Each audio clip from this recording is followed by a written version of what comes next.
everyone. I am Ms. Divishri, And I, Jay Sirohi.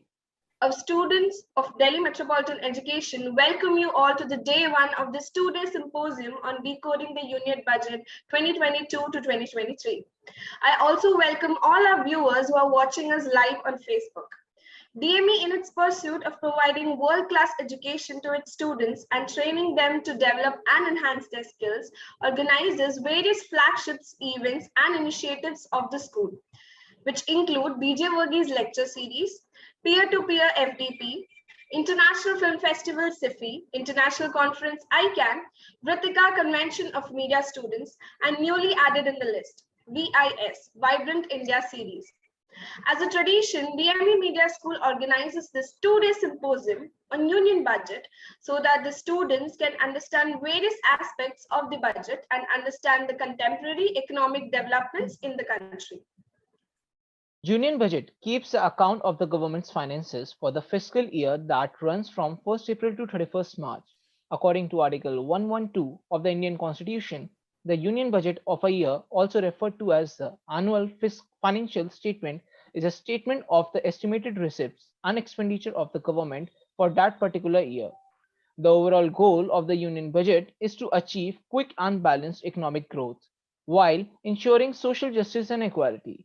The budget highlights issues like resources allocation, unemployment and poverty reduction, and modification of tax structures.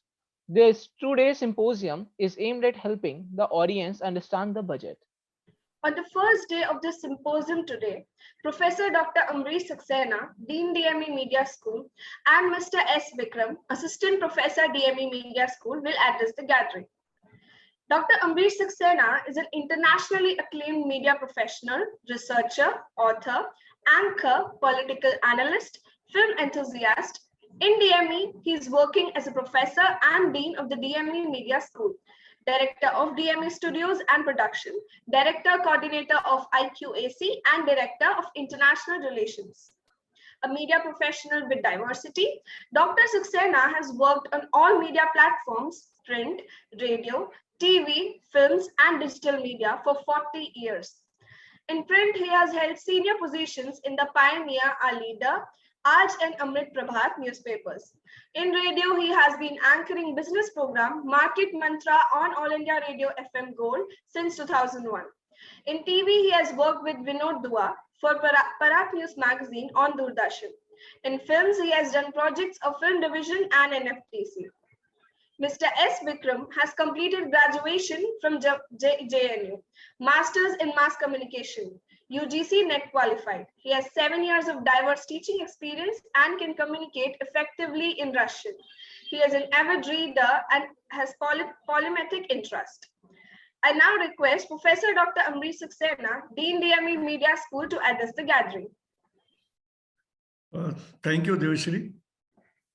So, following the tradition that we set 4 years ago, that whenever the budget is introduced in Parliament, we have some kind of interaction, some kind of such kind of sessions wherein more information, more understanding about the budget can be done, and we can also initiate some interaction between the students and the teachers on all such issues which matter and which affects us all. Earlier, when this corona had not struck us, that time we were having these sessions in the physical mode, but since the time this has happened, this is the second year. In fact, last year, we had to have it in the digital mode, in the online mode, though in 2020, we had in the physical mode.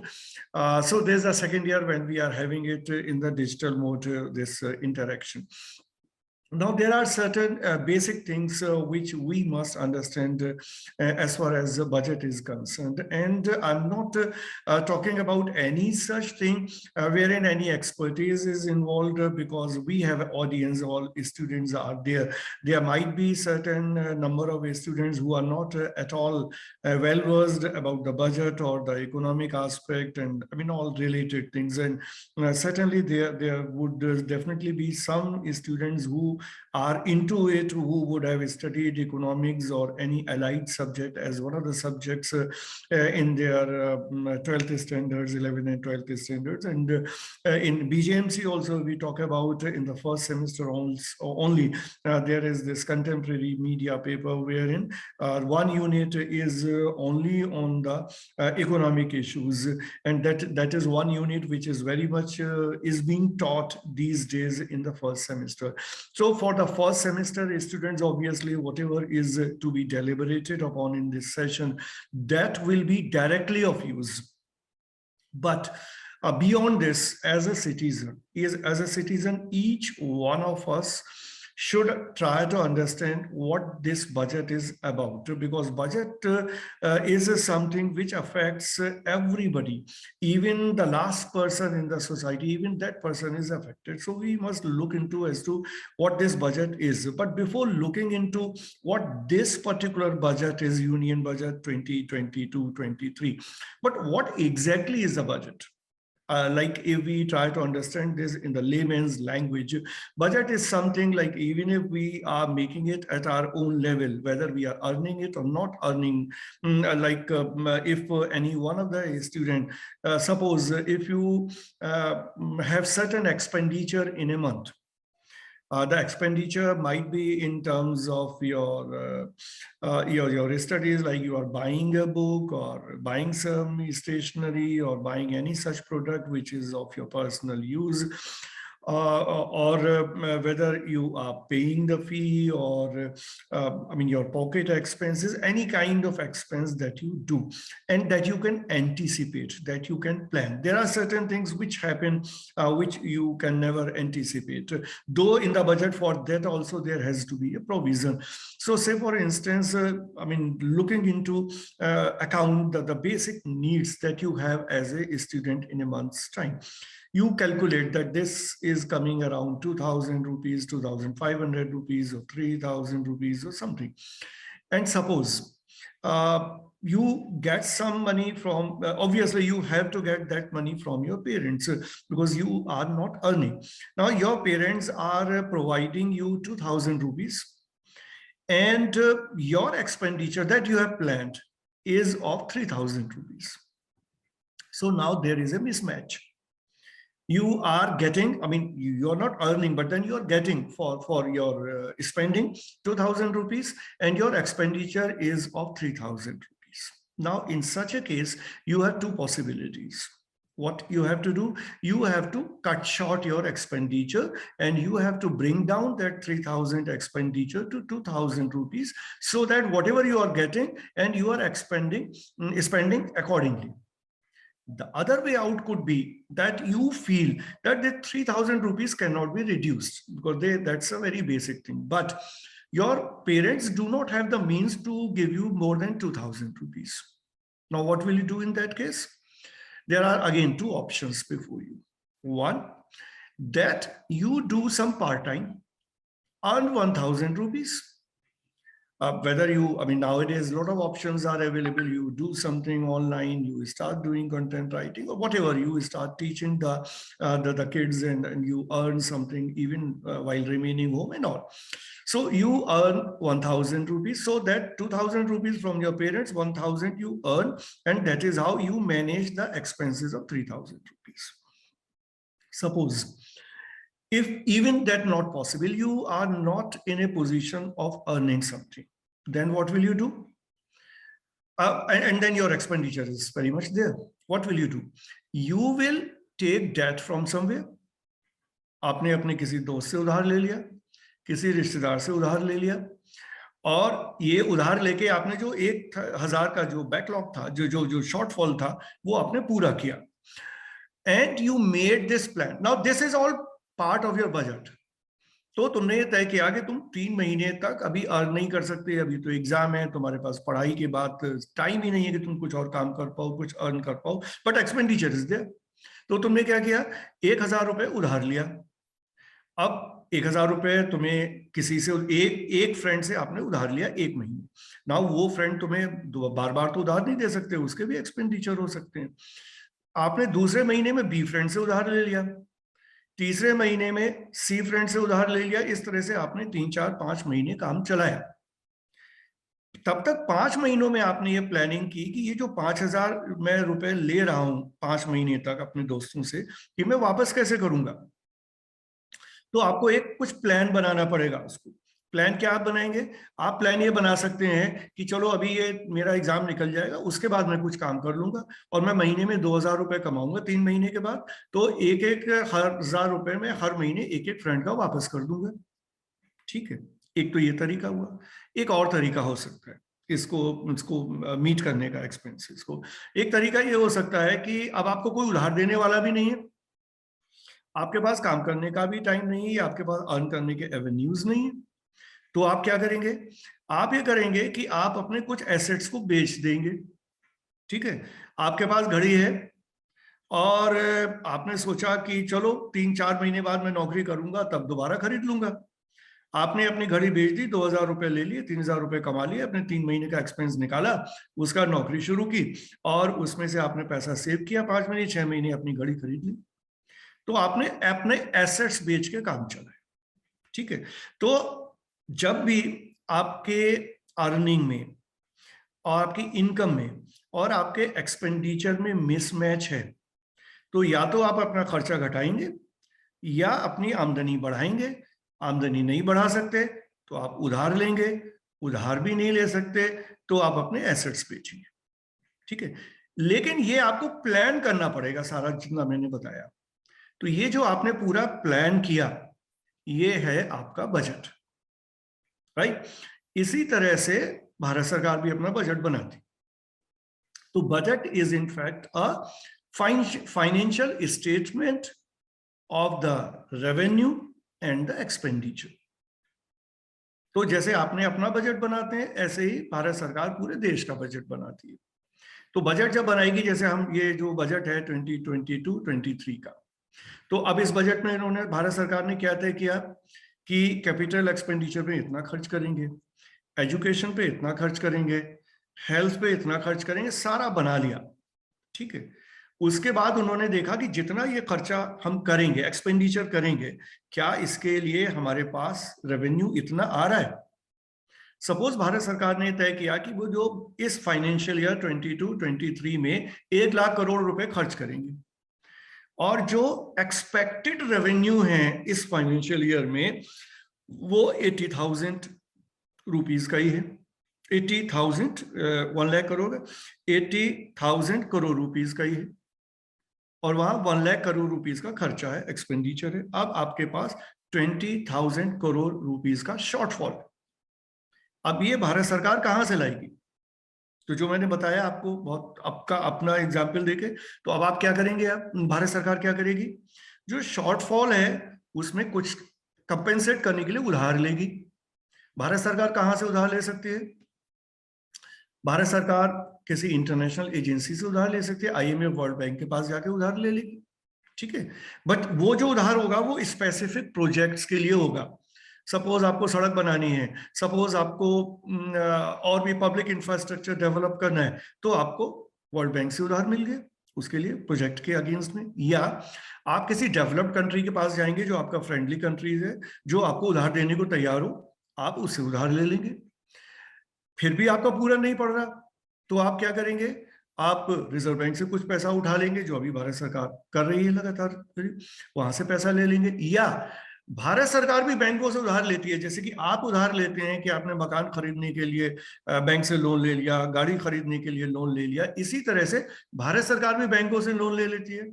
या तो budget जब बन रहा है तो भारत सरकार बैंकों से कुछ लोन उठाएगी वो जो शॉर्टफॉल है उसको पूरा करने के लिए। या भारत सरकार क्या करेगी? मार्केट से पैसा उठाएगी, बॉन्ड्स इश्यू कर देगी, तो मार्केट से कुछ पैसा उठा लेगी। फिर भी पैसा पूरा नहीं हो रहा है, जो शॉर्टफॉल है वो ज्यादा है, पूरा नहीं हो रहा है, फिर क्या करेगी भारत सरकार? फिर भारत सरकार जो डिसइन्वेस्टमेंट पे जाएगी, जो भारत सरकार के एसेट्स हैं उनको बेचेगी। whether we go, I mean, there are certain measures like the government can go for privatization, the government can go for disinvestment. So all such things, or the government may go for some joint ventures between the public sector and the private sector. So all these measures the government can take, right, जिससे वो shortfall पूरा हो जाए. लेकिन ये पूरा होता नहीं, क्योंकि ये estimated है. Whatever we are talking about, जो बजट में क्या है, बजट में estimation है. ये गवर्नमेंट ने एस्टिमेट किया कि 2022-23 में इतना खर्चा है, और खर्चे में भी दो तरह की कैटेगरीज हैं. एक खर्चा तो वो है जो एसेंशियल खर्चे, जो कर्टेल हो ही नहीं सकते. एक वो भी तरीका है जो मैंने बताया आपको भी, कि भारत सरकार खर्चा कर्टेल कर दे. लेकिन खर्चा जो है दो तरह का है. एक वो खर्चा है which can not be curtailed, meaning thereby there are salaries of the government employees cannot be curtailed. There is the government expenditure, the government cannot curtail. Then there are certain expenditure which can be curtailed, but if that is curtailed drastically, that will affect the development of the country. कौन से खर्चे हैं? जैसे कि infrastructure के ऊपर जो खर्चा है, ठीक है, एसेट्स बिल्डिंग के ऊपर जो खर्चा है, डेवलपमेंट के प्रोजेक्ट्स के ऊपर खर्चा है, सड़कें बननी है, एरोप्लेन्स खरीदे जाने हैं, सी वाटरवेज का निर्माण होना है, बहुत सारी चीजें हैं. इसमें सरकार खर्चा कम कर सकती है, लेकिन only to a certain extent, because अगर एक बियॉन्ड लिमिट्स खर्चा करेगी, it will affect the development of the country. Now तो कुछ खर्चा जो कर्टेल नहीं होगा, कुछ जो कर्टेल, कहीं तो खर्चा कर्टेल करे या फिर आमदनी बढ़ाए. आमदनी कैसे बढ़ाएगी भारत सरकार? The taxation can be increased. ठीक है, कॉर्पोरेट टैक्स इंक्रीज हो सकता है, पर्सनल इनकम टैक्स इंक्रीज हो सकता है, जीएसटी के रेट्स रिवाइज हो सकते हैं, ये सरकार कर सकती है. तो क्या होगा कि रेवेन्यू बढ़ जाएगा. तो खर्चे की बात है, उसको हम कम कर सकते हैं, नहीं कर सकते. एक तो ये एस्पेक्ट हुआ. रेवेन्यू बढ़ा सकते हैं, जितना खर्चा है उसके लिए और रेवेन्यू जनरेट कर सकते हैं by increasing the tax rates, right. या इंटरनेशनल बॉडीज से उधार ले सकते हैं, या डोमेस्टिक लेवल पे उधार ले सकते हैं, बॉन्ड्स जारी कर सकते हैं, ये, या एसेट्स बेच सकते हैं. एसेट्स बेचने के लिए LIC में government is doing this. It's a public sector undertaking. Now certain stakes of LIC are being sold in the open market. तो जिसने खरीदा वो पैसा आ गया, या जैसे ONGC में डिसइन्वेस्टमेंट किया. तो जो पब्लिक सेक्टर अंडरटेकिंग्स है उनको बेच सकते हैं, पूरा बेच सकते हैं, आधा बेच सकते हैं. अगर पूरा बेचेंगे that will be covered under privatisation. उसका पार्ट बेच सकते हैं, कुछ स्टेक्स बेच सकते हैं, that will be under disinvestment, विनिवेश. Certain stakes of the government are sold either to the private players और टू द पब्लिक. डिसइन्वेस्टमेंट के भी दो तरीके हैं. One is called strategic disinvestment, दूसरा है disinvestment in the market. Suppose if a public sector undertakings decide to divest 20% of the total stakes, जितनी 100% सरकार की हिस्सेदारी है, सरकार का ओनरशिप है, उसमें से 20% जो है वो डिसइन्वेस्ट कर दिया. अब उसको भी दो पार्ट में बांटा जा सकता है.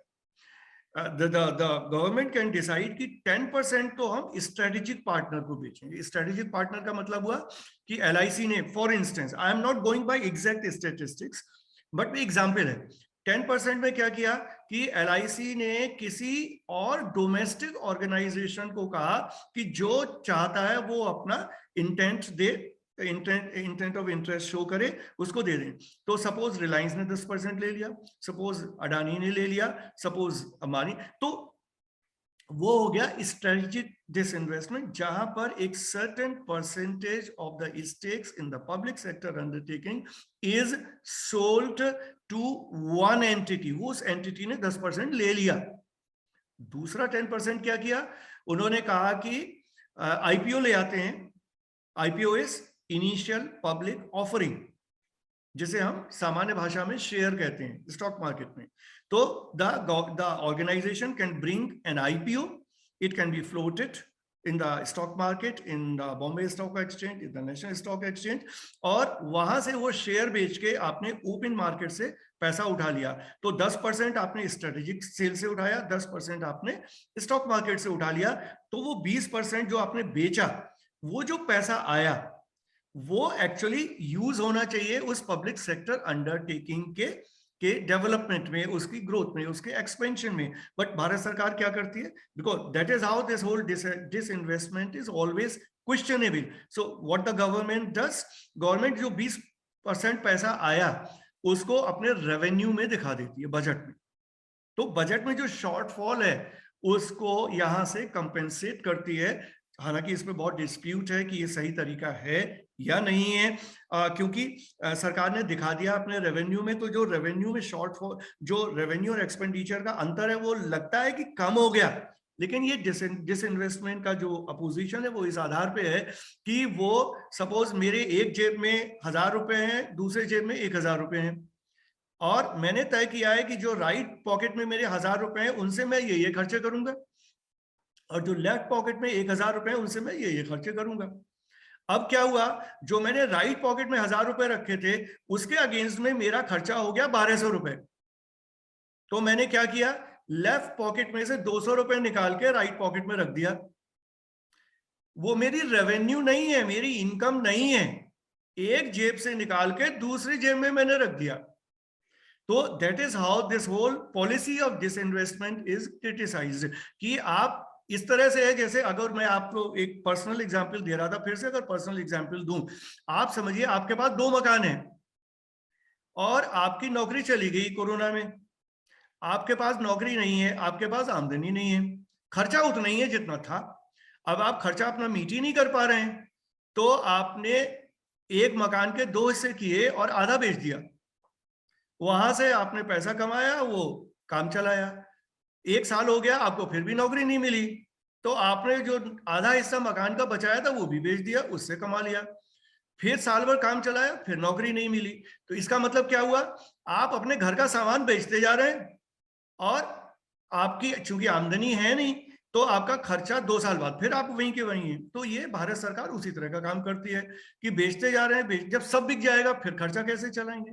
This means you have to have an economic policy जहां पर आपकी आमदनी बढ़े, जहां पर आपका रेवेन्यू जनरेशन बढ़े।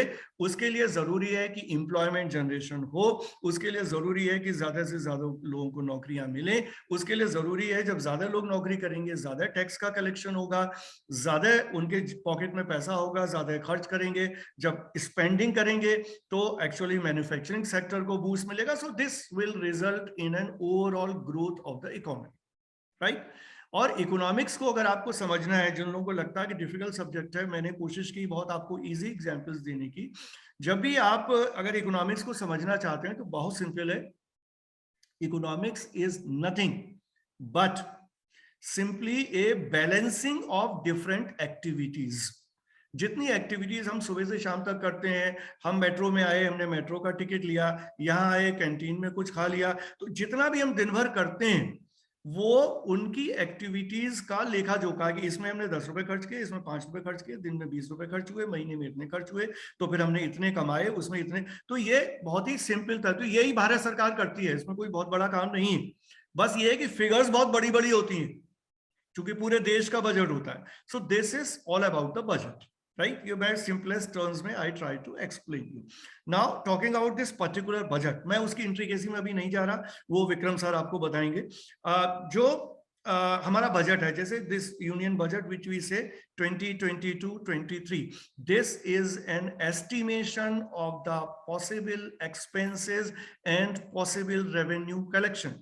ये हमारा एस्टिमेशन किस बेसिस पे है, इस बेसिस पे है कि पिछले साल हमने कितना खर्चा किया था, कितना कमाया था, तभी तो आइडिया होगा।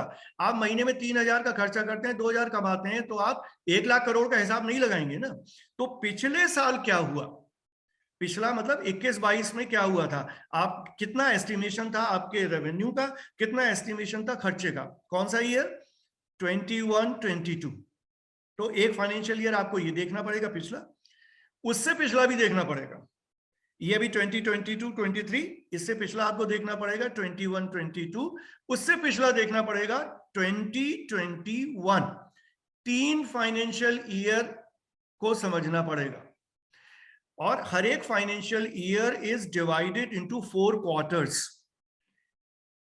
इकोनॉमी में हम एक फाइनेंशियल ईयर को 4 भागों में बांटते हैं, which is called quarter, Q1, Q2, Q3, Q4, right.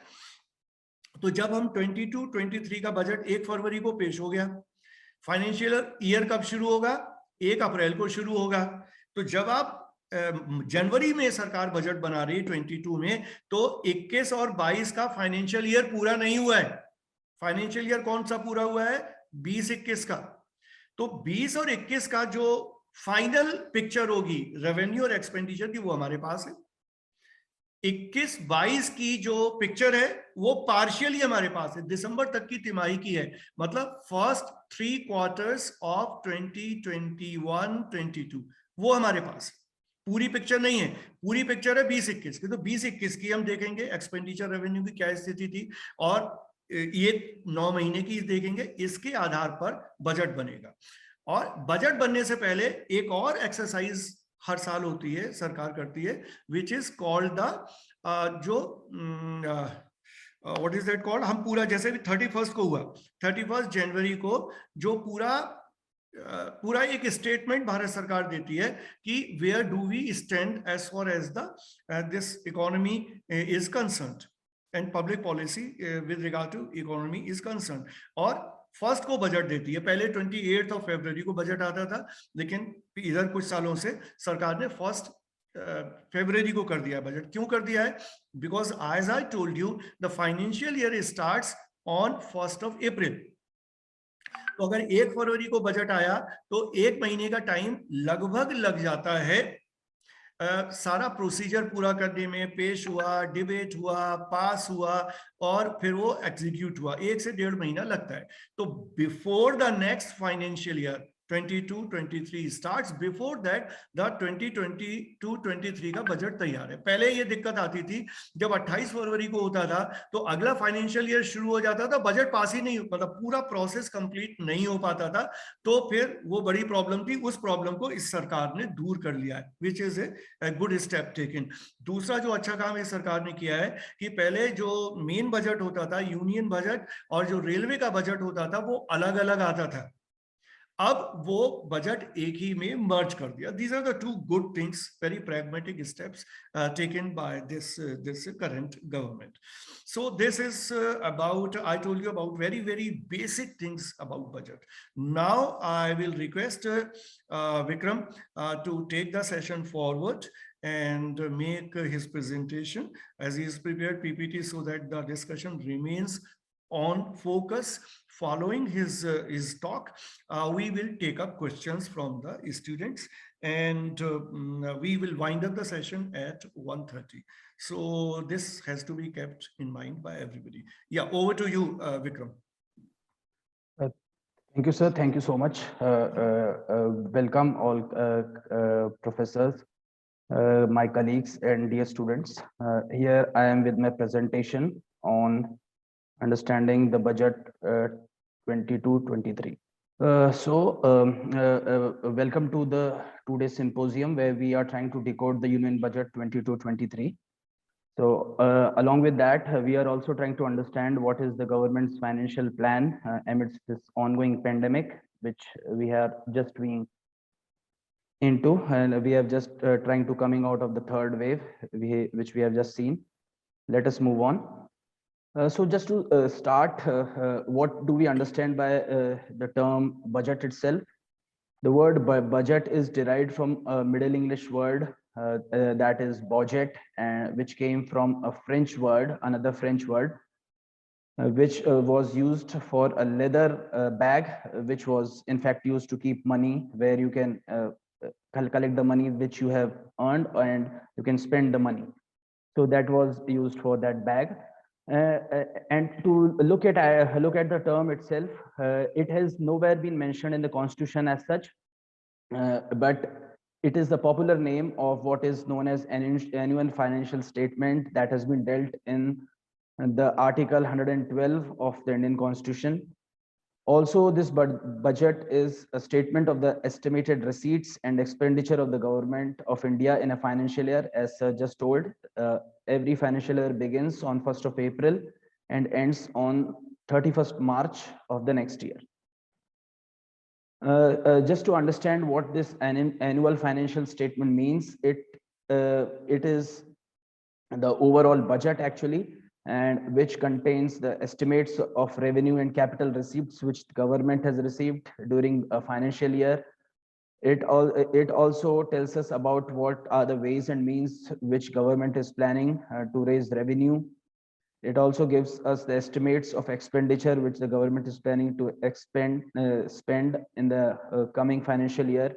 It also gives us the details of the actual receipts and expenditure of the closing financial year here. That means if we are speaking about 22-23 budget, then government will give us the actual receipts of 21-22 financial year. It also discusses and keeps in front of the people the economic and the financial policy which is to be followed in the coming year. Also, government announces taxation proposals, also how it is planning to earn the revenue and spend the money in different programs and introduction of new schemes and projects which we keep on hearing now and then.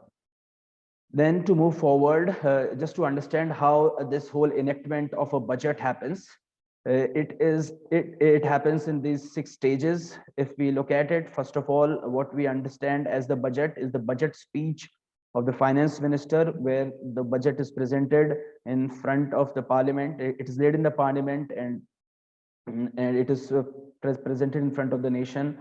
Then after a few days of the presentation of a budget, around 3 to 4 days, a general discussion on the provisions of the budget takes place in both houses of the parliament. After the general discussion, the departmental committees which we have in the parliament, they go through the budgetary provisions and they all scrutinize all the provisions that have been mentioned in the budget. Then voting happens on the demands for grants. Then appropriation bill, since the budget is charged on the Consolidated Fund of India.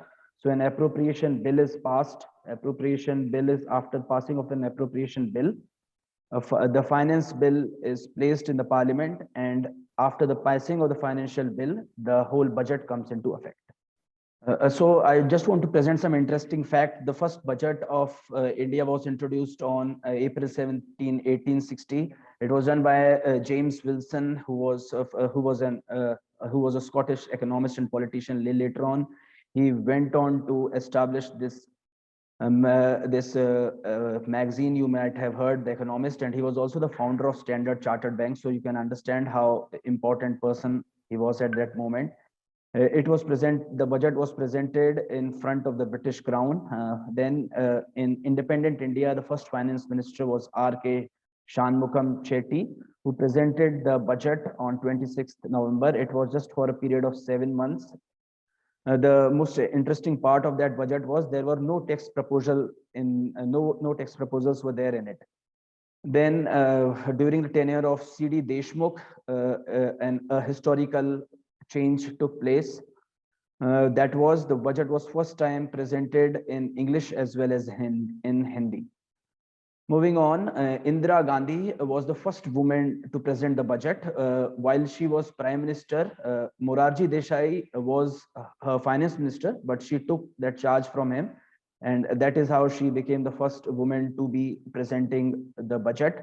But she was not the first prime minister as such, because Jawaharlal Nehru has presented the budget in 1958 being a prime minister.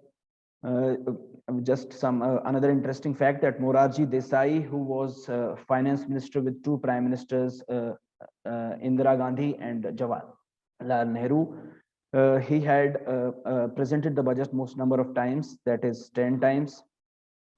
Another thing which people from older generation would remember, that till 1999 the budget was actually presented at 5 p.m. in the evening. So this was another British era practice, because at Indian time 5 p.m. it was 11 a.m. in the London, and that was the time when the British government used to present budget in front of his MPs in UK. But then during Atal Bihari Vajpayee's government, when Finance Minister Yashwant Sinha came to the fore, and he changed that timing, and after that the budget in India was also presented in the morning time, that is at 11 a.m., which we have been seeing along these years.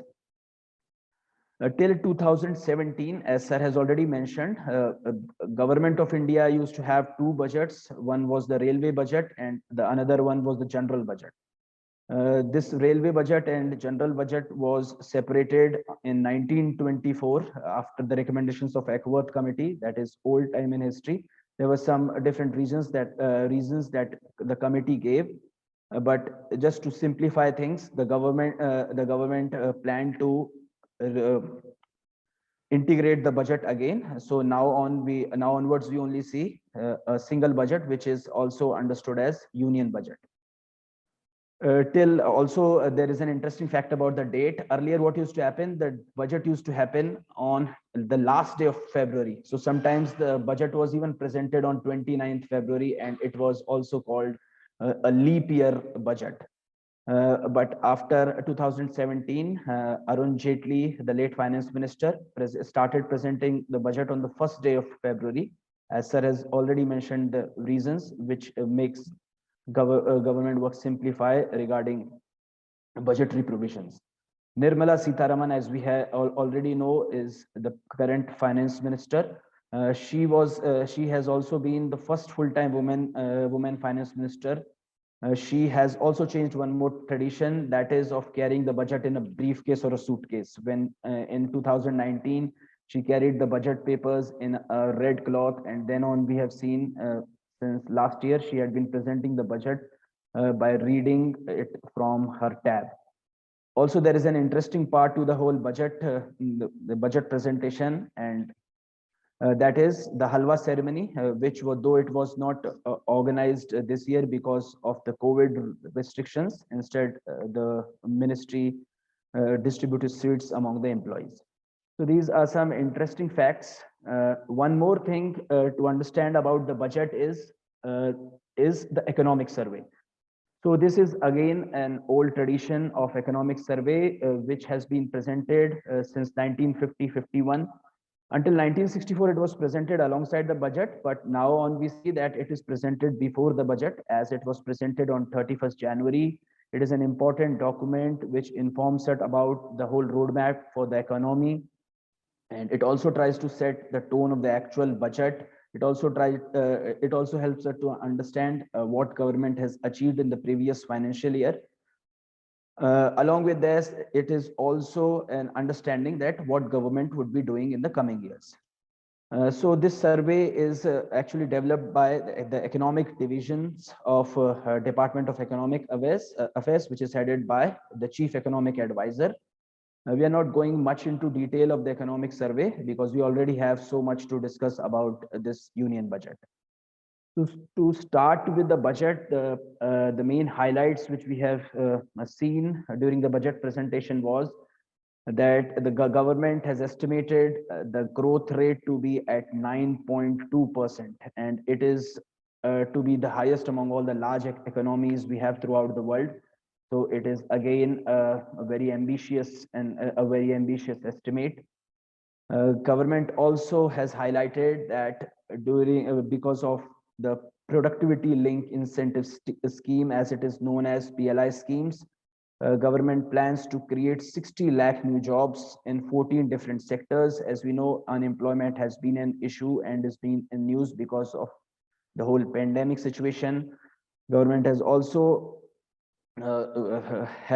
declared that PLI schemes have the potential to create an additional production of rupees 30 lakh crore. So there is another thing there. Also, along with, as budgets have been, they have been trying to project the budgets for their long-term goals. So this budget has been termed to be as a budget where India is entering into the Amrit Kal, which is the 24-year-long lead up when India will be celebrating 100 years of its independence in 2047. As you already know, we have been celebrating Azadi Ka Amrit Mahotsav. So for this Amrit Kal, government has declared on 4 priorities, among which is the PM Gati Shakti, which we have been hearing of lately. But here we will try to have a look at it, what that PM Gati Shakti means. Government is also planning on certain certain sectors where so that the development can happen inclusively. All walks of all people from all walks of life can be included in this path of development, as they say. There is another priority which government says to be productivity enhancement and investment, sunrise opportunity, energy transition, and climate action, which is in relation to climate change and environment, and which we have been seeing related to electric vehicles, which we have been sunrise opportunities can be understood as the startups and all. Financing of investments is another priority which the government is looking upon, so that in the coming days we can see a change in the situation of the country as the world is trying to reel out of the pandemic. To look to have a deeper view of what PM Gati Shakti is about, it is PM Gati Shakti is being touted as a program which will be driven by 7 engines, which will come from roads, railways, airports, mass transport, waterways, and logistics infrastructure. The government is planning a national master plan of providing a world-class modern infrastructure and logistics. There has been also been plan for expressways.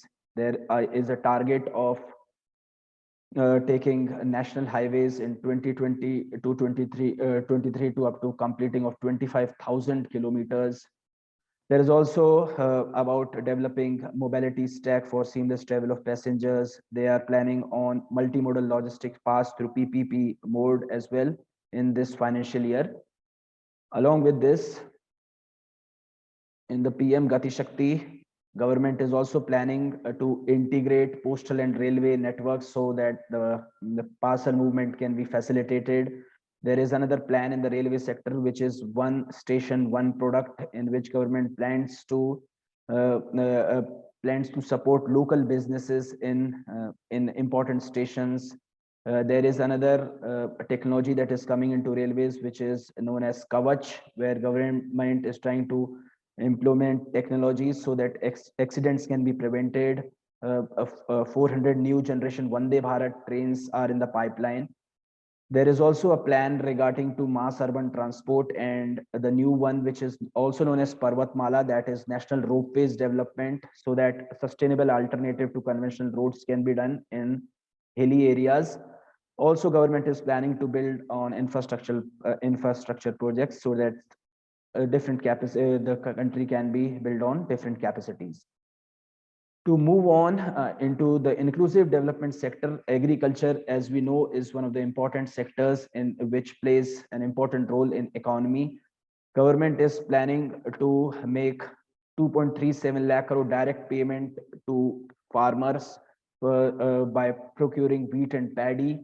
As we know, they do it as per the minimum support price. Government is also thinking of promoting natural farming, which is chemical free. Initially, they are focusing on regions around the Ganga River. NABARD, as we know, will be facilitating different kinds of funds related to startups in agriculture and rural enterprise. Another new thing, which is very ambitious, is about Kisan drones, where government is trying to implement drone technology for different activities related to agriculture, like assessment of crops and digitization of land records, and even spraying of insecticide and nutrients. Another important infrastructure project which would be helping agriculture is the Ken Betwa link project, where these two rivers are planned to be linked. It's a 1400 crore project, where government claims that 9.08 lakh hectares of farmers' land will be receiving irrigation after the linking of this project. To move on to some other aspects of this inclusive development in medium and small and micro enterprises, government is planning to link these portals, Udyam, eShram, NCS, and ASEEM portals. 130 lakh MSMEs will be providing additional credit under emergency credit linked guarantee scheme. There are other things also. You can follow this in MSME. Just to move forward, we can also see here There are some issues which government has tried to address with relation to direct taxes, where it has introduced an updated pattern of return filing return. If anyone has to file an additional, like they have to, government is trying to give provision to file an updated return on payment of additional tax, where it will enable the assessee to declare income which has been missed out earlier, and it can be filed within 2 years. So it is something which is important for people, those who file these things. Another thing important is about incentives regarding startups. As we have seen, even the government, even the heads of the government is trying to propagate this environment of startups. So there has been an tax benefit for the startups, which has been extended for the coming year. Like it will be till 2023. Previously, it was till 2022 only. So for people, those who have interested in startups, they have got another chance. Regarding indirect taxes, government claims that despite the GST's revenues has been buoyant, but taxpayers, the government is trying to applaud them because the GST collection has been increasing. As we have seen is regarding special economic zones, government says that custom administrations will be fully IT driven, and a function on custom national portal shall be implemented by 30th of September this year. So there are some other things which we can see related to customs reforms and duty rate changes, where faceless customs has been fully established as government claims. To move forward, there are the other important announcements which you might have also followed is about e-passports, where electronic passports new technology has been brought in, which will be embedded with chips and futuristic technology, and they have to be rolled out this financial year itself. Regarding education, government is discussing about one class, one TV channel, where program of PM eVidya is to be expanded across 200 TV channels, virtual labs and skilling e-labs, since we are in the pandemic era and online learning is taking pace. Virtual labs and skilling e-labs has to be promoted so that critical thinking skills and simulated learning environment can be built. E-content will be developed through digital teachers. There have also been announcement regarding digital universities for world-class quality universal education. So this is for us to see how this all pans out. But these are announcements which are important related to budgets. Also, some other important announcements related to health are that an open platform for national digital health ecosystem will be rolled out, and a national tele-mental health program will also be rolled out, which we have seen like how mental health issues have risen during the COVID period. So this is another step that government has been taking. They have also been planning to develop a network of 23 tele-mental health centers. As you see, another important thing is about digital rupee. We have been listening about cryptocurrencies and all through this period. So if you might have followed all these things, we have seen in the news that the government itself is planning to release its own digital currency, or the digital rupee based on blockchain technology. So government has already announced here in this budget that RBI will be starting this digital rupee in this financial year itself. Last but not the least, if we go through what has become costlier in this budget, there is a list of certain items. You can see duties on umbrella have been increased, so that will be that may be a costly reason, costly rainy season for some people. Yeah, custom duty on imitation jewelry has been raised so that imports can be discouraged, and people this imitation jewelry from India can be encouraged. Single or multi-loud loudspeakers, headphones, earphones, smart meters, solar cells, solar modules, X-ray machines, and parts of electronic toys, all these things will become costly. Last but not the least, what things will become cheaper are the clothes, mobile phone, chargers, steel scraps, custom duties on chemicals needed for petroleum products. Let's see how that pans out on our pockets related to petrol prices and all. Gemstones, diamonds, leather goods, camera lens, frozen mussel squids, asphodida, and cocoa beans, all these things will become cheaper. So I think that's all the important points which I could find for the students here regarding this budget. That's all from this presentation from my side. I think the house, we can open the house for the question answer session. Anaika ne pucha hai, budget is getting ready for last many years. Then why we are facing so much loss and even government have to take loans and sell the assets? वो budget Anaika कितने भी समय में तैयार हो, कितने ही सालों से हो, ये एक inseparable part है system का. हमारी आमदनी जो मैंने शुरू में बताया था, सभी लोगों की, इंडिविजुअल भी, ऑर्गेनाइजेशन भी, देश की भी, हमारी आमदनी और हमारे खर्चे में हमेशा मिसमैच होता है. And the whole exercise that we do always, anybody, even the government, to bring a match between the expenditure and the income and the revenue. इन दोनों के बीच का मैचिंग कराने की ही एक्सरसाइज बजट है, जो मैंने शुरू में ही आपको बहुत छोटा सा एग्जाम्पल देके समझाया था. तो वो कितनी भी सरकारें आए, कोई भी पार्टी आए, ये प्रॉब्लम हमेशा रहेगी. और वो सरकार जो इस मैचिंग को एफिशिएंटली कर लेती है, वही सक्सेसफुल होती है, उसी का बजट अच्छा होता है. और ये मुश्किल काम है कि एक्सपेंडिचर और इनकम के बीच में मैच करना. ये मैचिंग जो एफिशिएंटली कर लेता है, वही सक्सेसफुल बजट लेके आता है. But otherwise it's a difficult task, not an easy task. ठीक है, और कौन है? शांभवी, आपने हैंड रेज किया है. शांभवी. आदित्य सिंघवी.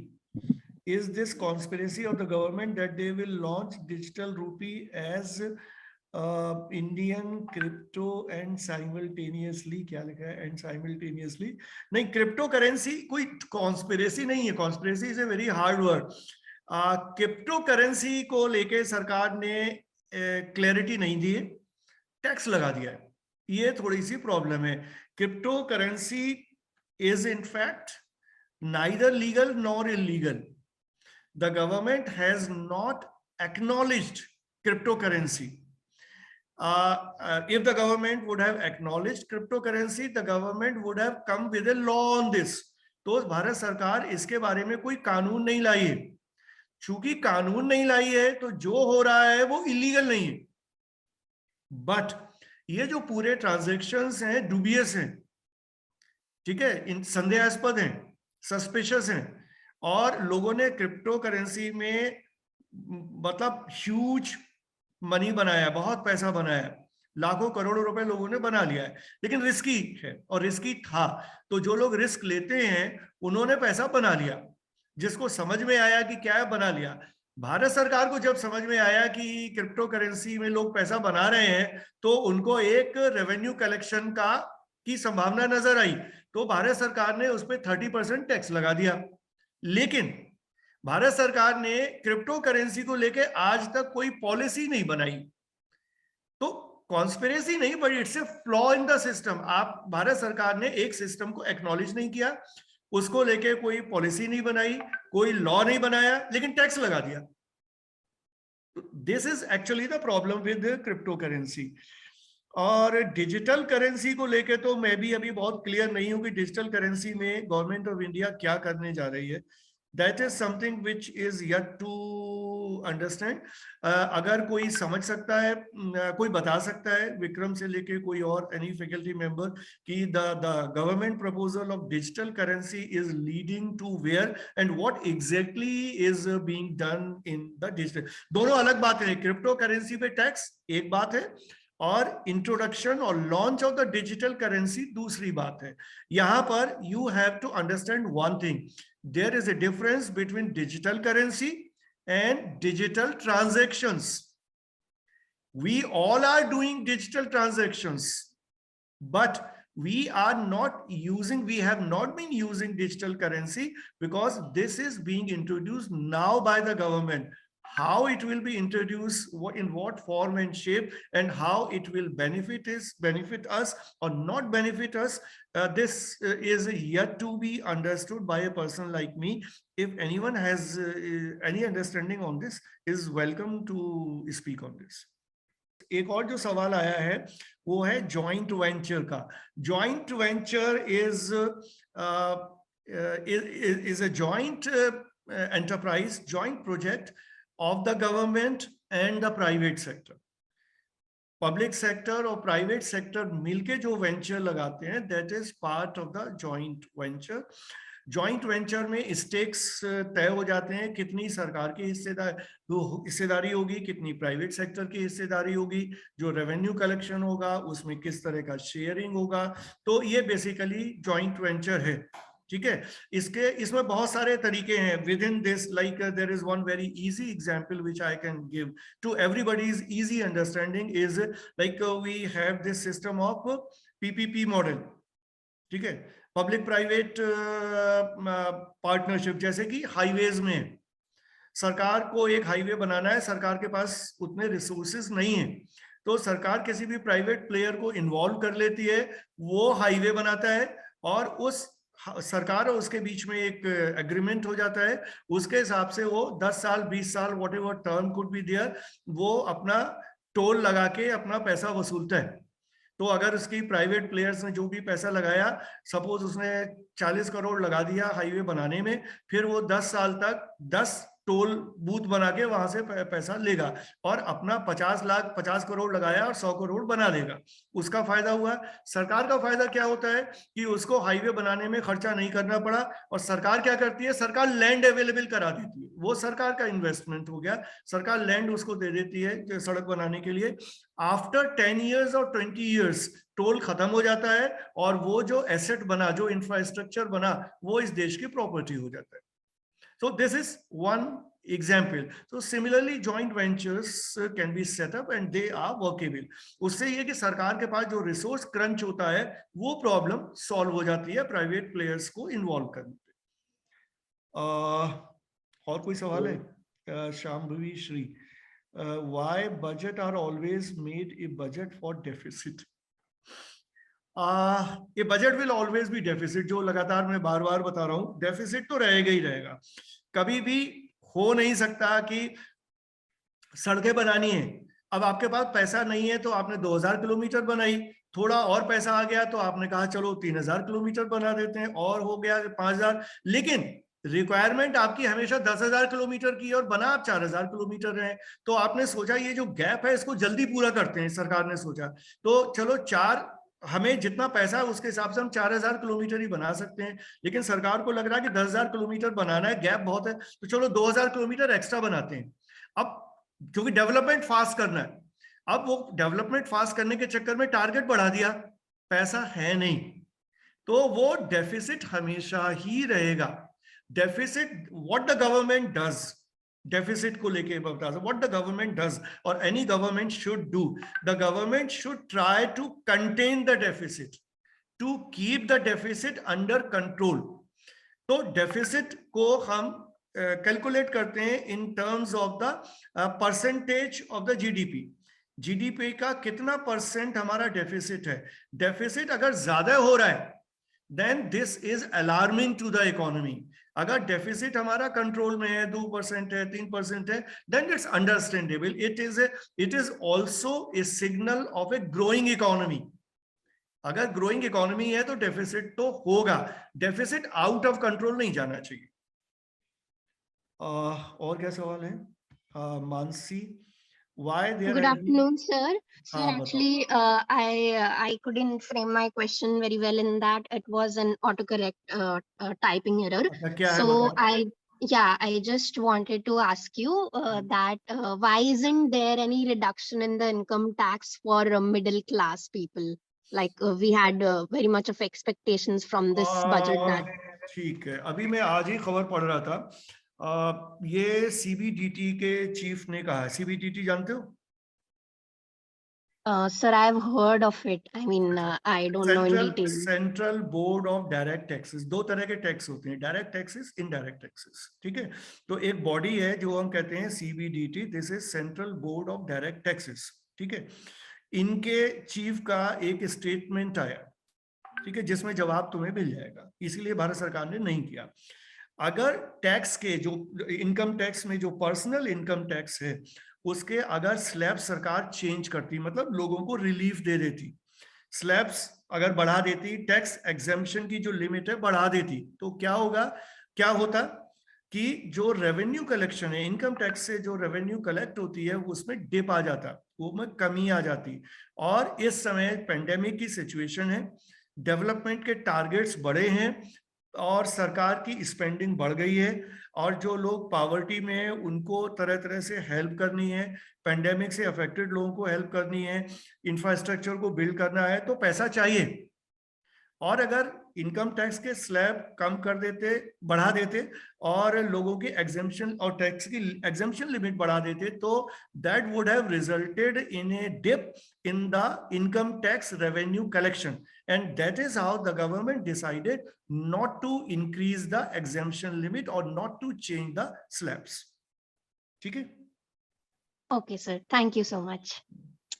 हेलो हाँ मुन्ना, सर मैंने पूछना था कि बजट में पेश हो जाता है, लेकिन इसकी अकाउंटेबिलिटी कहाँ होती है? जो उपलब्धि अभी तक करी है, 2020 में भी हुआ था, तो उसकी अकाउंटेबिलिटी कहाँ है? जैसे कि 2020 में एजुकेशन और एग्रीकल्चर में बड़ी बड़ी हाइलाइट्स थी, फार्मर्स की इनकम डबल हो जाएगी और 15 लाख फार्मर्स को पंप्स मिलेंगे, फिशरी जो मछली पालन का जो व्यापार है वो बढ़ेगा, और एजुकेशन पर भी काफी पैसा खर्च करने की बात कही गई थी, तो उसकी अकाउंटेबिलिटी कहाँ है? तो नहीं, अकाउंटेबिलिटी तो सिस्टम में नहीं, ठीक है, तुम्हारा सवाल मैं समझ गया। अकाउंटेबिलिटी का मतलब ये है, जो I mean the criticism which is happening of this budget is in fact this only, कि जो भी बजट है इस बार there is nothing new in the budget, it is a reiteration of what the government has been saying and doing since 2014.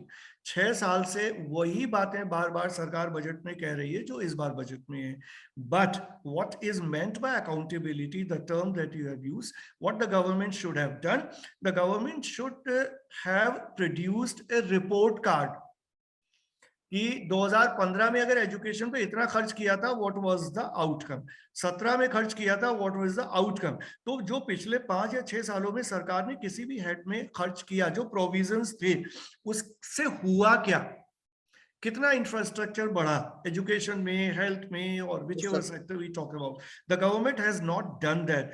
और इसके लिए सरकार को, इसीलिए जो बजट से एक दिन पहले क्या आता है, वो what is that called Vikram, जो एक दिन पहले हम जो पेश करते हैं वो इकोनॉमिक सर्वे, इकोनॉमिक सर्वे, या तो जो 31 जनवरी को इकोनॉमिक सर्वे आया था, उसमें सरकार को ये सारा चीजें ठीक से बतानी चाहिए, बजट में नहीं आती, ये इकोनॉमिक सर्वे का पार्ट है, इसीलिए हमेशा बजट से एक दिन पहले इकोनॉमिक सर्वे आता है। तो लेकिन सरकार ने इकोनॉमिक सर्वे में भी गोल गोल बातें करके घुमा दिया, कोई क्लियर पिक्चर नहीं थी जो देनी चाहिए थी। तो वो to that extent it's completely correct कि पिछले 5-6 सालों में किस हेड में सरकार ने कितना पैसा लगाया, उसका आउटकम क्या आया ये हमें नहीं पता, जबकि उसी के आधार पे आगे की प्लानिंग होती है। तो वो नहीं किया सरकार ने, that is one. Another thing which you haven't asked but I will tell you about that, कि सरकार ने जो क्रूशियल सेक्टर्स हैं, जिसमें मेरे हिसाब से एजुकेशन है, हेल्थ है, दोनों में बजट प्रोविजंस को घटा दिया है। एजुकेशन में भी कम कर दिया है, हेल्थ में भी कम कर दिया है। This is very strange, particularly pandemic period में जो जिस सेक्टर ने सबसे ज्यादा सफर किया वो हेल्थ और एजुकेशन है। एजुकेशन इसलिए कि सारी क्लासेस देख लो 2 साल से तुम्हारा क्या हो रहा है, तो अभी हमें इंफ्रास्ट्रक्चर डेवलप करने की जरूरत है एजुकेशन में। तो चूंकि हमारे पास एजुकेशन का प्रॉपर इंफ्रास्ट्रक्चर नहीं, infrastructure in terms of permanent assets, in terms of technological development, जहां पर आपके पास इंटरनेट की फैसिलिटी हो, इंस्टीट्यूशंस के पास, स्टूडेंट्स के पास फैसिलिटी हो, तो उस तरह की कोई पॉलिसी आनी चाहिए थी कि जो स्टूडेंट्स अफोर्ड नहीं कर सकते, लैपटॉप नहीं अफोर्ड कर सकते, जो इंटरनेट का खर्चा नहीं उठा सकते, तो सरकार को कुछ ऐसी पॉलिसी लेके आना चाहिए था कि ऐसे स्टूडेंट्स को कैसे सपोर्ट कर सकते हैं, इंस्टीट्यूशन को कैसे सपोर्ट कर सकते हैं जहां वो स्टूडेंट्स की इन नीड को पूरा कर पाए। तो पेंडेमिक ने इस बात की नेसेसिटी को और बढ़ा दिया था, बट अनफॉर्चुनेटली सरकार ने इस पूरे एरिया को निग्लेक्ट कर दिया और एजुकेशन के लिए जो बजट एलोकेशन था उसको घटा दिया। तो this is very strange, very unfortunate. Second thing which happened कि हेल्थ, हमारे देश में सबको पता है, हम सबको, कि हमारा हेल्थ इंफ्रास्ट्रक्चर बहुत पुअर है, and that is how we suffered so much in corona in first wave and miserably in the second wave. So there was a need to enhance this health infrastructure. health infrastructure मतलब ज्यादा अस्पताल खुलें, ज्यादा doctors हों, दवाइयों पे ज्यादा पैसा खर्च हो, और इवन रिमोट एरियाज में भी हेल्थ फैसिलिटीज अवेलेबल हो, इस पर ज्यादा खर्च, तो खर्चा बढ़ाने की जरूरत थी। Very strangely, the government has reduced budget allocation on health. तो ये थोड़ा सा areas of concern. Yeah. और कोई है जिसका सवाल हो? सर मैं एक सवाल करना चाहता हूँ आपसे सर, बिकॉज आप अच्छी तरीके से इस सारी चीज़ों को एनालाइज करते हैं, तो मेरा एक सवाल हमेशा ही आता रहा है कि इन्होंने कल परसों में पीयूष गोयल जी का एक इंटरव्यू देख रहा था। So in that interview he was saying कि it is simply the continuation of the earlier budget. ऐसा कुछ बड़े चेंजेस नहीं है, नो डाउट, बट ऐसा है कि वो कमिंग 25 साल में आप जो इफेक्ट उसका आएगा, जो अच्छा वो आएगा, और 25 साल बाद से आपको देखना शुरू होगा, और वो उसका शुरुआत अभी से हुआ है एक तरीके से देखा जाए तो। तो आप कैसे एनालाइज करते हैं इनकी इस पर्टिकुलर कमेंट को, पीयूष गोयल जी का, because he is also commerce, और इनकी नहीं, ये Samantha, this is purely a political statement. What we are trying to do in this session, two things. I mean, the two things we are trying to achieve by holding this kind of session. One, to understand what exactly is the budget, what all is included in the budget, how the budget is made. This is one part. Second part is what kind of provisions have been made in this current budget, and how can we have better understanding of whatever provisions have been made. This is purely on the budget side or the financial side. Piyush Goyal ने जो कहा है, that's purely a political statement, because 25 साल का कोई budget नहीं होता, budget 1 साल का होता है, और जिसमें 3 फाइनेंशियल ईयर्स इन्वॉल्व होते हैं। नोबडी नोज कि 25 साल में क्या होने जा रहा है, 25 साल में क्या होगा, हम लोगों में से कौन रहेंगे नहीं रहेंगे। आज की दुनिया में आज आप इकोनॉमिकली सफर कर रहे हैं, आज आपकी नौकरी चली गई, आज आपकी सैलरी कम हो गई, आज आपको एक बेटर लाइफ जीना मुश्किल पड़ रहा है। अब आप 25 साल बाद क्या होगा, आपको क्या मतलब? तो बजट इज ऑलवेज करंट, जिसमें मैक्सिमम 3 फाइनेंशियल ईयर इन्वॉल्व हैं। तो 3 साल की बात की जाए तो ठीक है, चलो 1 साल और आगे की बात कर लो, 4 साल की बात कर लो। 25 साल की बात का कोई मतलब नहीं है, कोई फोरकास्ट नहीं हो सकता, आप फोरसी भी नहीं कर सकते। तो it's purely a political gimmick, there is no meaning in that. Sir मेरा जो क्वेश्चन है वो थोड़ा सा, मेरी आवाज आ रही है सर? हाँ बिल्कुल। मेरा जो क्वेश्चन है वो थोड़ा डिजिटल करेंसी को लेकर है कि अभी जो फाइनेंस मिनिस्टर सीतारमण जी ने कहा कि हम डिजिटल करेंसी लेकर आएंगे, और क्योंकि अभी जो बातचीत चल रही है वो जो सबसे ज्यादा न्यूज में था वो क्रिप्टो करेंसी को लेकर था, तो क्या हम इन शॉर्ट, जिसका डिनायल आया कि भाई हम क्रिप्टो करेंसी को लीगल नहीं कर रहे हैं, लेकिन हम उस पर 30% टैक्स जरूर लगा रहे हैं कि भाई जो क्रिप्टो करेंसी, इसका मतलब कि हम बैकडोर से उसको लीगल कर रहे हैं, पहला प्रश्न। दूसरा कि आरबीआई द्वारा जो डिजिटल रुपया जाएगा वो लीगल टेंडर होगा, बाकी कोई लीगल टेंडर होगा। तो क्या आपको नहीं लगता कि फ्यूचर में जो आजकल डिजिटली लोगों को भ्रम किया जाता है, लोगों को लूटने के लिए अलग अलग तरीके से चीजें की जाती हैं, तो उसको बढ़ावा नहीं मिलेगा इस चीज से? और दूसरा कि जो 30% टैक्स देके तो आप अपने आप को छूट सकते हैं, नहीं, ये देखिए, मैं पहले भी विशाल इस बात का जिक्र किया कि ये क्रिप्टो करेंसी पे 30% टैक्स लगाना मेरी समझ में नहीं आया। मेरी क्या, बहुत सारे लोगों के समझ में नहीं आया होगा। आप एक इलीगल ना होते हुए भी ये एक डुबियस काम है, गलत तरीके से हो रहा है। बैकडोर एंट्री हो सकती है। हाँ, बैकडोर, और सरकार उस पर टैक्स लगा के, जो तुमने कहा, I am completely agree with that, सरकार उसको लेजिटिमेट कर रही है। और this will lead to a parallel, I mean, I will not say the parallel economy, that will be very harsh, but it will be kind of parallel system being made for making more money and more money, wherein the government has no control. And when the government knows that it cannot control, it thought that let us make some money. ये बड़ा ही short sighted approach है कि हम किसी चीज को control नहीं कर पा रहे हैं। सरकार को मालूम है क्रिप्टो करेंसी कंट्रोल नहीं होगी, तो कंट्रोल नहीं होगी तो चलो कुछ रेवेन्यू जनरेट कर लें उससे। ये बड़ी अजीब तरह की अप्रोच है, ये किसी भी सरकार को नहीं करना चाहिए, पहली चीज। दूसरा, as far as digital currency is concern, what I have understood till now, as earlier also I said, digital currency is like they, अभी हम जो है, हमारे पास क्या है, हमारे पास जो कागज के छपे हुए नोट होते हैं, तो वो कागज के छपे हुए नोट नहीं होंगे, वो नोट हमारे डिजिटल फॉर्म में होंगे। तो जो हम कागज के नोट से ट्रांजैक्शन कर रहे हैं, वो हम जो डिजिटल फॉर्म में जो हमारे पास करेंसी है, डिजिटल करेंसी है, उसके थ्रू हम ट्रांजैक्शन करेंगे। But I am still to find an answer how this will be different from the digital transaction that we are doing. I listen to many television channels, no channel has a clarity on this. So possibly कल हमारे जो expert आएंगे, we can ask this question to him to have a better understanding on this issue. लेकिन sir, आपको नहीं लगता कि फिर ये इसको अगर पॉलिटिकली सिनेरियो में देखेंगे तो वो ये कहेंगे कि साहब हम तो लीगल क्या कर रहे हैं, हम 30% ये ठीक है, जिनके पास है वो शो कर दें, और इसके काउंटर में वो पी चिदम्बरम का जो स्टेटमेंट है कि साहब ठीक है, शो योर 2 नंबर की इनकम एंड पे द टैक्स, एंड इसको वाइट कर दीजिए आपका। ये उसी तरह से है, ये उसी तरह से है। चलो मैं और एग्जांपल दे देता हूँ। भारत सरकार क्या करती है, अभी इधर बंद किया है, कुछ सालों से हमेशा करती थी। क्या होता था, लोग, अभी तो चलो सब कुछ डिजिटल हो गया है, तो इनकम टैक्स को छुपाना मुश्किल हो गया है। पहले सोर्स पे ही कट जाता है। पहले लोग बहुत ज्यादा करते थे, अभी भी करते हैं, बिजनेसमैन स्टिल डू इट, कि वो आमदनी को छुपा लेते हैं एक हिस्सा, जिससे उनका टैक्स बच जाता है। तो this is what is called black money. आपने अपनी आमदनी का एक हिस्सा छुपा लिया जिसपे आपने टैक्स नहीं दिया, that becomes your black money. वो आपने डिक्लेयर नहीं की। Black money is the income which is undeclared, आपने नहीं की।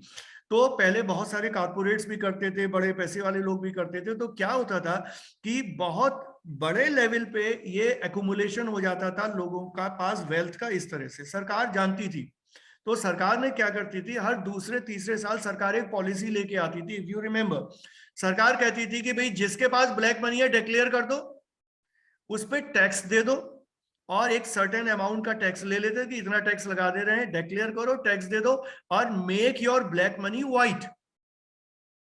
तो उससे सरकार को क्या फायदा होता था, जो ब्लैक मनी थी उसको व्हाइट करने के चक्कर में लोग टैक्स दे देते थे, लोगों का ये फायदा हुआ। सरकार का फायदा था कि जो दबी हुई आमदनी थी उस पर टैक्स आ जाता था, तो सरकार का रेवेन्यू जनरेट हो जाता था। बट उस समय भी सवाल थे ये कि ये आप गलत काम करने वालों को एक मौका दे रहे हैं। मुझे पता है कि मैं 4 साल 5 साल तक पैसा छुपा लूं, उससे मैं उस पैसे से और पैसा कमाऊं। 5 साल अगर मेरे पास 100 करोड़ रुपया है, तो मैं 100 करोड़ का 500 करोड़ बना लूंगा। 5 साल के बाद मैं उस 100 करोड़ को डिक्लेयर कर देता हूं और उस पर टैक्स दे देता हूं। तो मैंने 100 करोड़ का तो ब्लैक व्हाइट कर लिया, 400 करोड़ कमाया, वो फिर दबा लिया मैंने। तो this used to be a wrong practice and the government knew it, but the government was doing it. ठीक है, अब कम से कम तो ये, लेकिन अब जो ये क्रिप्टो करेंसी का चक्कर है, according to me and as you are also pointing out that way, this will eventually lead to generation of black money. चलो अब एक चीज जो किसी ने नहीं पूछी, वो मैं बता देता हूं अपने से। अदिति, हाँ शांभवी बोलो। सर, आई वाज आस्किंग कि मतलब हायर जो कैपिटल, अब हायर कैपिटल का जो अभी मतलब, सॉरी समझ गया मैं तुम्हारी बात। मैं यही बताने जा रहा था क्योंकि किसी ने पूछा ही नहीं था अभी तक। हाँ, तुम्हारा कैपिटल एक्सपेंडिचर से मतलब है। Capital sir. एक्सपेंडिचर हाँ, से। तो वो जो सक्सीड करेगा, जो मतलब ये जो कैपेक्स पुश डाला है गवर्नमेंट में, तो मेरा था कि वो पुश जो है वो बेनिफिट कितना करेगा और वो वर्क कैसे करेगा, यही क्वेश्चन था मैं सर। 2-3 लाइन में ही बता देता हूँ, बहुत आसान है। देखिए क्या है, जब भी क्राइसिस होती है, इकोनॉमिक क्राइसिस होती है, जैसे कि अभी पेंडेमिक है, इट्स एन अनयूजुअल थिंग, किसी को नहीं पता था होगी, तो बजट हमेशा बनाया जाता है वैसे इस तरह से, कोई भी सरकार, कोई भी देश हो, जो आप इवेंचुअलिटीज को भी कवर कर रहे हैं। आपको पता है कि कुछ भी हो सकता है, उसके लिए एक अलग एलोकेशन होता है। लेकिन चूंकि India is a developing country, तो हमारे पास इतना रिसोर्सेज, उतना पैसा है नहीं कि हम अलग से बचा के रखें। देखिए हर आदमी, आप भी अपने घर में करते हैं कि ये 5 लाख रुपए अलग रख दो, कल को पता नहीं क्या जरूरत पड़ जाए, तो एक सर्टेन अमाउंट को आप अलग करके रखते हैं। तो भारत सरकार भी रखती है, लेकिन भारत सरकार के पास पैसा ही नहीं है, कभी भी नहीं था, क्योंकि India has always been a developing country. तो क्या करते हैं, वो जो एक्सीजेंसीज का पैसा है वो बहुत कम था इंडिया के पास, तो इतनी बड़ी पेंडेमिक आ गई कि वो गवर्नमेंट से मैनेज नहीं हुआ। तो अभी जो मेजर प्रॉब्लम है देश में वो है कि सरकार के पास पैसा नहीं, ठीक है। तो पैसा नहीं है लेकिन खर्चा है, खर्चा और बढ़ गया है पेंडेमिक के चक्कर में, तो पैसा कहां से लाए। तो भारत सरकार ने बहुत सारे लेजिटिमेट इलेजिटिमेट तरीके अपनाए पैसा कमाने के लिए, ठीक है, हम सब भी करते हैं, तो भारत सरकार ने भी किया, बहुत सारे गलत तरीके भी अपनाए पैसा कमाने के लिए। जैसे कि एक उन्होंने स्कीम लगाई, पीएम केयर फंड लगा दिया, बना दिया। पीएम केयर फंड में सरकार ने क्या किया, पैसा नहीं था सरकार के पास, तो पैसा चाहिए था, तो उन्होंने पीएम केयर फंड बनाया। पीएम केयर फंड बनाने के बाद सारे कारपोरेट्स को पीछे से मैसेज चला गया कि इसमें पैसा डाल दो, ठीक है। तो बैकडोर से सारे उनसे पैसा ले लिया, फिर इंडिविजुअल से पैसा ले लिया, एक बड़ा कॉर्पस इकट्ठा हो गया, उसको उन्होंने खर्च किया और कहा कि इसकी ऑडिट नहीं होगी। तो अब कितना पैसा आया, कहां खर्च हुआ, नहीं पता। अब ये इलीगल तरीका है, क्योंकि कोई भी हो, चाहे हम एक छोटा सा इंस्टीट्यूशन हो, चाहे भारत सरकार हो, auditing has to be done. खर्चे और आमदनी का ऑडिट जरूरी है। कोई भी प्राइवेट या सरकारी डिपार्टमेंट इस देश में नहीं है एक्सेप्ट डिफेंस एक्सपेंसेस जिसका ऑडिट नहीं होता है। सिर्फ गवर्नमेंट, सिर्फ डिफेंस का नहीं होता, डिफेंस एक्सपेंडिचर का। तो जब ऑडिट ही नहीं होगा तो पता ही नहीं चलेगा पैसा कहां से आया और कहां गया। तो भारत सरकार ने कहा कि पीएम केयर में जो फंड आया उसका ऑडिट नहीं होगा। तो एक तो ये बैकडोर से पैसा कमा लिया, लेकिन इससे भी काम चला नहीं। तो अब सरकार तरह तरह से पैसा कमा रही, रिजर्व बैंक से ले लिया कुछ डिविडेंड, वहां से पैसा कमा लिया, तो दाएं बाएं से पैसा कमा के अपना मैनेज कर रही है, लेकिन पैसा नहीं है भारत सरकार के पास। चूंकि पैसा, जब हम कहते हैं पैसा नहीं है, इसको मैं टेक्निकल भाषा में बता देता हूं, दिस वी कॉल्ड कि लिक्विडिटी की क्राइसिस है, लिक्विड मनी नहीं है, ठीक है। लिक्विड मनी मतलब खर्चे के लिए पैसा नहीं है आपके पास, पैसा होगा, यहां होगा, वहां होगा, तरह तरह की होगा, आपके पास परमानेंट एसेट्स होंगे, करोड़ों अरबों की बिल्डिंग्स होंगी, आपके पास रोड्स हैं, सब एसेट्स हैं, लेकिन खर्चे के लिए पैसा नहीं। तो ये जो प्रॉब्लम है ये बहुत गंभीर है किसी भी सरकार के लिए। अब खर्चे के लिए पैसा कहां से आएगा, जो मैंने बताया बहुत तरीके हैं, कहां से लाएगी, टैक्स बढ़ा दे, तो टैक्स बढ़ा नहीं सकती क्योंकि प्रेशर है कम करने का, इसलिए बढ़ा नहीं सकते, तो जितना है उतना ही रहे। अब सरकार क्या करती है, बैकडोर से क्या खेल करती हैं सरकारें, वो टैक्स पे टैक्स लगा देती हैं। नया टैक्स नहीं लगाया, टैक्स का रेट नहीं बढ़ाया, टैक्स पे टैक्स लगा दिया, ठीक है। जिसे हम कहते हैं सेस, कहते हैं CSS, अधिभार कहते हैं।